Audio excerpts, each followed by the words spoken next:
place and bless the Lord. May the Lord, maker of heaven and earth, bless you from Zion. Amen. Amen.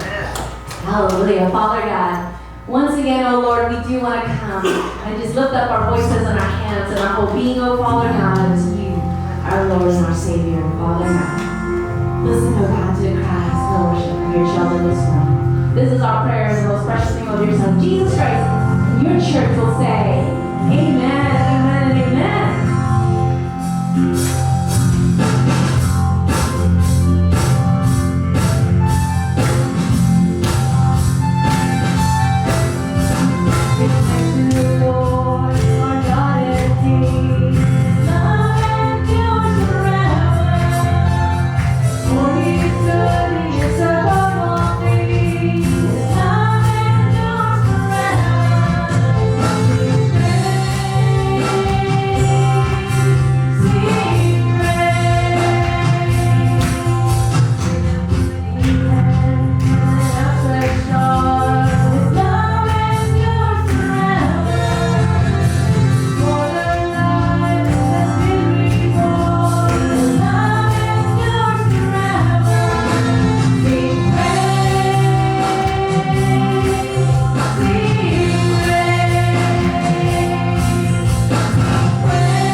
to just bless you, Father God, with our voices, to bless you, O Lord God, with our praises and our worship today.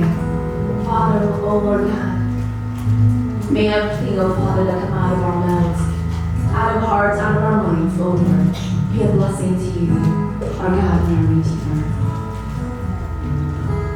Let's continue to just bless the Lord this morning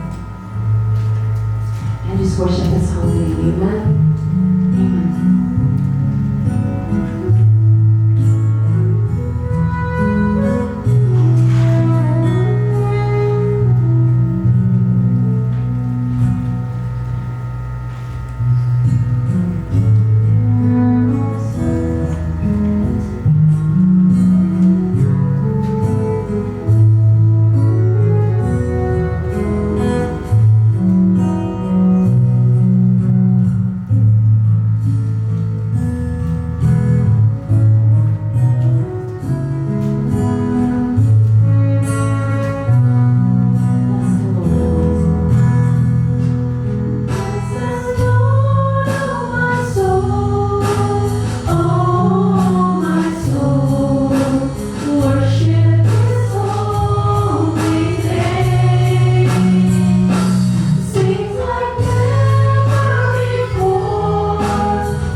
of the Lord.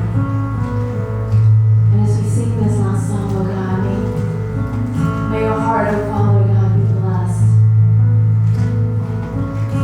by the worship of your people this morning. Church, to sing this to your God this morning. You are good, good God.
There's a quick story about a study they did 15 years ago, something like that, where they would put a marshmallow, a piece of marshmallow. Think of your kids. I want you to start thinking of your kids. They would put a piece of marshmallow on the table, and they will invite a kid to come and sit in front of the marshmallow. And the person who's doing the study said, now, here's a marshmallow. I will be gone for a little bit, but I'll come back. If you eat the marshmallow before I come back, then that's all you're going to get, just the marshmallow. But if you be patient and you wait and you don't eat the marshmallow, guess what? When I come back and I find the marshmallow there, I'll give you another marshmallow. So then the person would leave. Imagine your kids as the one who's sitting in front of marshmallow. Start thinking now. Depends on what kid you have. Actually, they're all going to do this. Now, 15 minutes, that's a long time, isn't it? 15 minutes is a long time for a 5-year-old, for a 3-year-old. And they put a marshmallow. Guess what they did most of the time? Well, before they take the marshmallow, they're like kind of antsy. They don't know what to do. They would go around. They would smell the marshmallow. I see Fiji's kids doing this. They'll smell the marshmallow, and they're going to be really close to the marshmallow. Then they're going to go around and try to look at it from the other side. And when push comes to shove, when you're like, you've waited long enough and you are very patient, all our kids, I think, will take the marshmallow and eat it. And 80% of the kids took the marshmallow. Only 20%. Who are these 20%?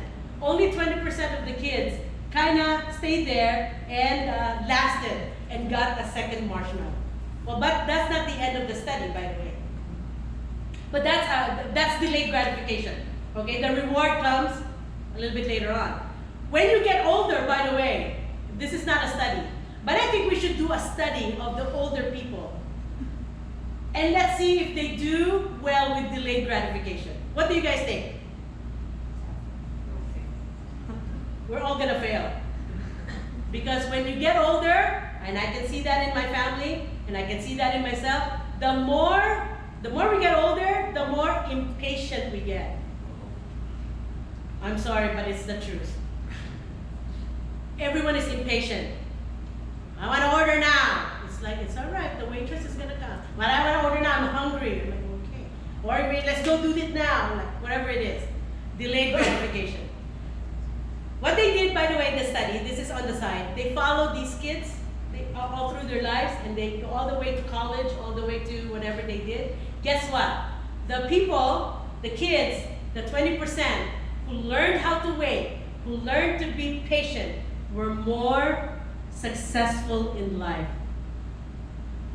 See, that's why we're not in that category. We're not in the 20%. I think we're in the 80%. Yeah, because they don't believe or they cannot stand delayed gratification. When we want gratification, we want it now. And Jesus said, don't do that. Don't do that. The better reward comes later on. Somebody said this, that as I said, this is that's really the principle that is being described in chapter 6. That the principle is, beware of practicing your righteousness before men, to be noticed by them. Otherwise, you have no reward with your Father who is in heaven. It makes Jesus sense, as someone would like to call it. Jesus sense as opposed to common sense. Because the 80% of the kids, just like we are in the 80%. We're in the common sense. Baka mawala pa yung marshmallow mamaya. What if that guy is lying and never comes back? I'll take the marshmallow now. That's how we are. The Jesus sense is basically the opposite of everything we think makes sense. And because, of course, it is in the state of our hearts, that kind of self-righteousness that we have, that kind of impatience that we have, we're displaying our character as hypocrites who seek our own glory. And Jesus is saying, don't do that. It does little to lead others to glorify God. It really does. And it's interesting. When we started the Friday Bible study, one of the questions that was posted to us is, what do you think of church? What do you think of church? And so we listed down all our ideas about church. Now, the second question is, what do others think about church? Meaning those who are outside your church, or outside any church. It doesn't have to be this church. What do other people say about church? And the number one answer is what? That church is a collection of what? Starts with an H, not crazy ones, but hypocrites. It's always the number one idea that people have from the outside of who we are. And hypocrisy does little to lead others to glorify God. Yes? Yes? And that is why people don't come to church, right? The first thing they're going to say, well, why would I go there? They're a bunch of hypocrites, as if they're not. I mean, we all are. But there's a bunch of hypocrites over there. I'll take my hypocrisy somewhere else. I'll take it to the mall. I'll take it to wherever. But it does very little to lead others to glorify God. Rather than hypocrites, God really desires us what?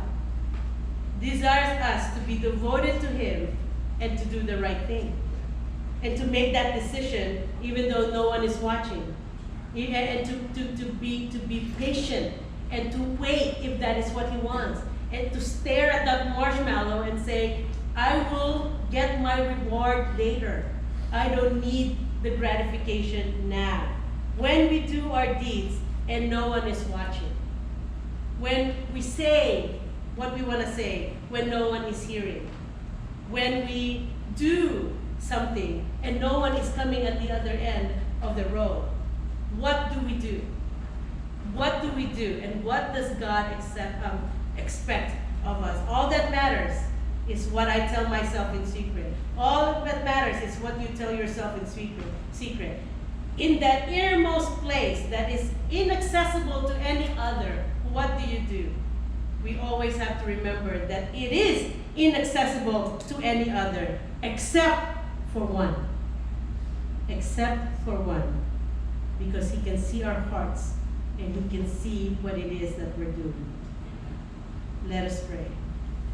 We thank You, O Lord, for being in our hearts, for being an occupant of our heart. I've gone through this, but you notice, and I hope you hopefully you notice also that there would be some tracks where people try to go off the path and they go that way, and maybe that's not a good idea because you're not supposed to go that way. But usually you are presented with something where you don't know where to go, or there is no specific left or right. But as I said, it's now a bunch of clearings. There are no forks, maybe 7 small openings, you know, in the brush. We try to make decisions like they do on CSI, where a number of things could happen. You know, I could do a number of things if I go this way. I could do a number of things if I go that way. And in the movie Gladiator, I remember the character, those of you who have seen that, of Russell Crowe, is this noble and true man who had a lot of, you know, it's like when he makes a decision, he's being noble, he's being true to his word. And you also see a movie, you know, in the movie Les Miserables, or in the book, you know, in the original, that you have the character of this man who went through prison and came out and was remorseful and vowed that from now on he would be doing the right thing. We also have noble moments.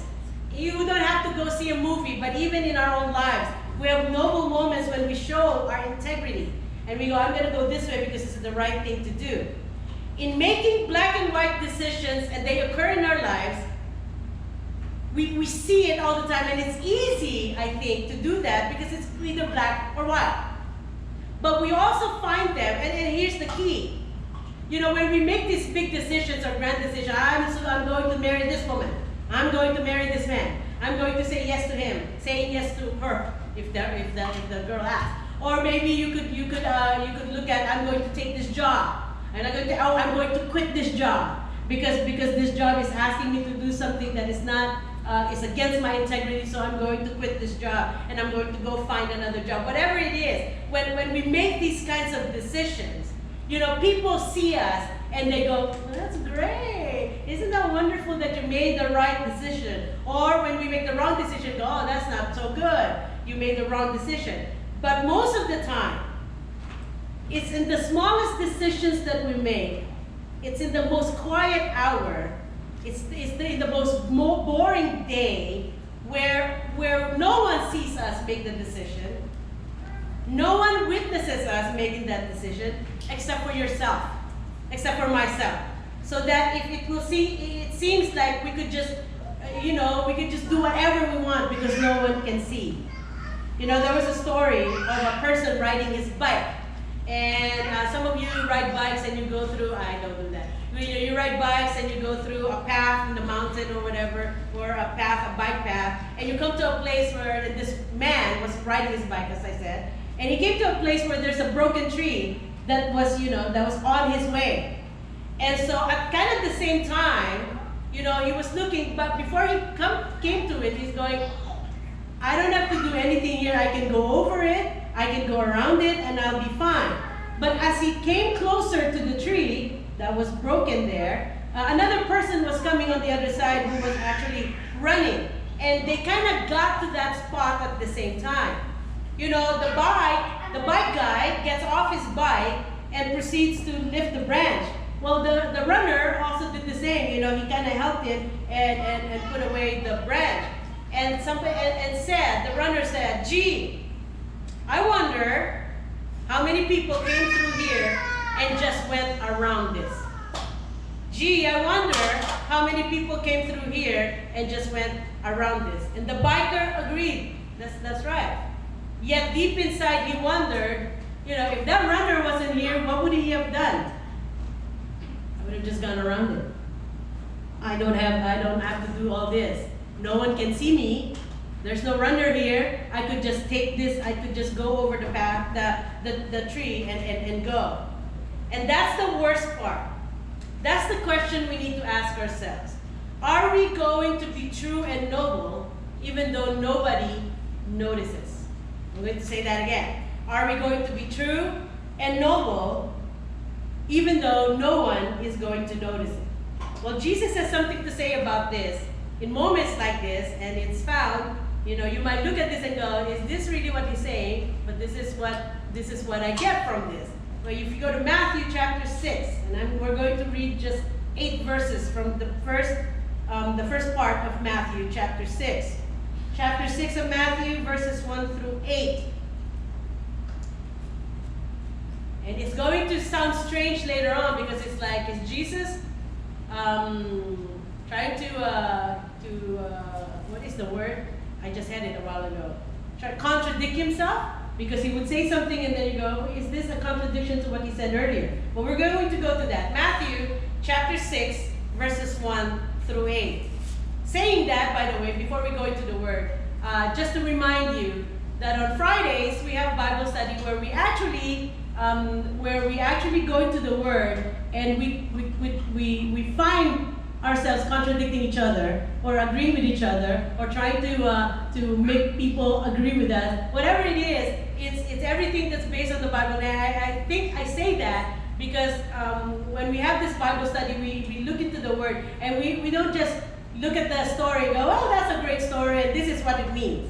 But actually everyone gets a chance to say, well, this is what it means to me, this is what I see. So I hope with that add to you, I hope that you will be able to join us on Fridays. Matthew chapter 6, verses 1 through 8, this is what it says. Be careful not to practice your righteousness in front of others to be seen by them. If you do, you will have no reward from your Father in heaven. So when you give to the needy, do not announce it with trumpets, as the hypocrites do in the synagogues and on the streets, to be honored by others. Truly, I tell you, Jesus said, they have received their reward in full. But when you give to the needy, do not let your left hand know what your right hand is doing, so that your giving may be in secret. Then your Father, who sees what is done in secret, will reward you. Verse 5. And when you pray, do not be like the hypocrites, for they love to pray standing in the synagogues and on the street corners to be seen by others. Truly, I tell you, they have received their reward in full. But when you pray, go into your room, close the door, and pray to your Father who is unseen. Then your Father, who sees what is done in secret, will reward you. Verse 7.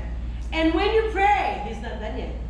Do not keep on babbling like pagans, for they think they will be heard because of their many words. Do not be like them, for your Father knows what you need before you ask Him. Sometimes I hear myself. Never mind other people. I hear myself praying, and I tell God what happened. Like, He knows that, right? And I would go, Lord, this person was not able to come to church today because he's sick, and so I pray that you will be with him. You do the prayer, but I catch myself laughing, and I actually go to the Lord like, sorry, Lord, as if you don't know what I'm talking about. So that verse really rings really right for me. Your Father knows what you need before you even ask Him. That doesn't mean that you shouldn't say anything, because the Lord knows everything anyway. But it's interesting that we say that, because that's our natural self. We tell the Lord everything, and even though we repeat it ourselves, I don't think the Lord is going to go, you're boring me to death here. Stop praying that way. I already know what you're going to ask. That's not what this verse means, but that's how I look at it. In this text, we see Jesus imparting to us a summary on actions. And they're all really, even though we read all verses 1 through 8, you can actually just see it in verse 1. You can look at verse 1, and you can see the summary of actions all in one verse. He said in verse 1, you guys have that? Be careful not to practice your righteousness in front of others to be seen by them. If you do, you will have no reward from your Father in heaven. And then, after that, he shows us how to act. How we should decide and act in really only 2 areas of our lives. And you're going, in prayer, is it, what are the 2 areas? Really, if you look at all those verses, it kind of summarizes itself into 2 actions. You're either giving or asking. You're either giving or asking. Think about it. And that's something that I like it when our Sunday school or Bible study leaders say that to you. Think I'm not going to give you the answer, but I want you to think. Think of those verses and look at how it is summarized in really two actions in life. You're either giving or we're receiving. All the decisions we make, all the forks in the road that we come to, all the things that we do can really be divided or summed up into two categories. And two categories only. We're either giving or we're asking. Input, output, AC, DC. And isn't it interesting that when Jesus talks about our actions, he starts first with what? Asking? No. He starts first with our giving from ourselves to others. And sometimes we are so trained in church that as soon as the pastor says giving, we turn off our ears because we go, oh, the pastor is trying to raise funds again. Oh, the pastor is trying to say that we're not going to meet our rent or we need more utilities, especially this summer. No, we're not thinking that way. He starts first with our giving. Anything from ourselves to others. And by the way, I'm not just talking about, as I said, giving as in it's something that you say or something that you actually give, but it's also talking about talking. Because when you talk, something happens, right? Something comes out. When you're emailing, and you might go, oh, we're going a little bit 21st century. Yeah, because most of the time we don't talk anymore. We email more, and in fact we don't email anymore. We text more, or we put something on Facebook more. Always remember that when you're doing something like that, you are giving something from you to outside. Whatever comes out of us, whatever comes out to you, either in word, in thought, or in deed, is going to be giving. And according to Jesus, whenever we give, do not announce it. Do not announce it so that we can be what? Honored. So the honor is on us. But whenever we say something, really that you might say, well, that reinforces our personality, our strength, or maybe we're cool. Let's not say it out loud. Whenever we do something according to the word for someone else, let's keep it a secret. He starts talking about let not the left hand know what your right hand is doing. Imagine how close our left hand is to our right hand. If you put it over here and the left hand is here, somehow the left hand still can see. If you put it behind you, your left hand is now closer to your right hand. So what is the point here? What he's saying is that see how close they are to each other. So we make it a point. We actually have to work hard in not allowing our left hand to see what our right hand is doing. It's not an easy thing because the Lord knows our nature. We like to trumpet stuff, right? We need to say things out loud, and we need to have people see, oh wow, she did that. Oh wow, he has that. Oh wow, he said that. Whenever we do something for someone else, whenever we do something for a cause, let's keep it a secret, because if we don't, the only reward we're going to get is the praise and the worship of other people. And that is why he kept saying, you've got your reward. Those people who say it out loud, you got your reward. They got their reward. Those of you who give, you got your reward. Those of you who allow your left hand to know what your right hand is doing, you'll get your reward. And your reward is now. It's the adulation of your peers and the people around us. This praise, as we have seen time and again, really, is here now. And this is what the word is saying. It's here now. You're going to get it. No problem. You're going to get it. If you work hard, they're going to give you a raise. Well, hopefully they will. If your department works hard, they might even give you a bonus. If you work hard in your job, maybe you'll keep your job. If you do those things and you try to give to others and you try to let the whole world know, you'll get your reward. It's here now. But when that love between two things disappear, for example, when that love between two friends is gone, when the relationship between two spouses have been broken, when that relationship between you and your employer is gone, so is the reward. The reward is going to go as well. So is the praise. So is the adulation. And it ends there. It's pretty temporary. That is what the word is saying. Whatever praise, whatever reward you get, you got it. Don't worry, you got it. But it basically goes away. It's there one time and gone the next. We don't get the reward that God is talking about, which is in heaven. And in other words, we don't get His approval and His praise that will last and it will last longer and will be better. And then He shifts into praying. In other words, this is now asking. You know, we might think of it as this is how you pray. But really the action here is we are asking. In other words, asking from Him. Displaying the relationship we have with Him. Anyone can seem holy, praying worldly and beautiful prayers. This is what the Word says. Closing their eyes, raising their hands. You know, this is exactly what the Word is saying, isn't it?